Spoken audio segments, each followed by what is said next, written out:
Potted plants sometimes grow too big for their containers. Moving plants to larger pots will give them more space to grow and flourish. Choose a pot that's at least 1 to 2 inches wider than the original. Pour top quality potting soil into the new pot, roughly 2 to 3 inches deep. Remove the plant from its container and loosen the roots with your hands to encourage them to grow into the new soil.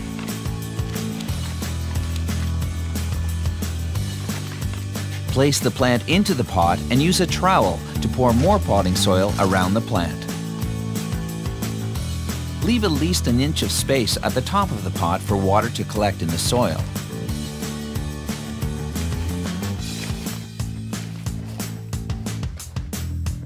Add plenty of water to saturate both the plant and the roots. Your plant will flourish in a larger pot that allows it to grow. Here's a reminder of the tools and materials you'll need to complete this project.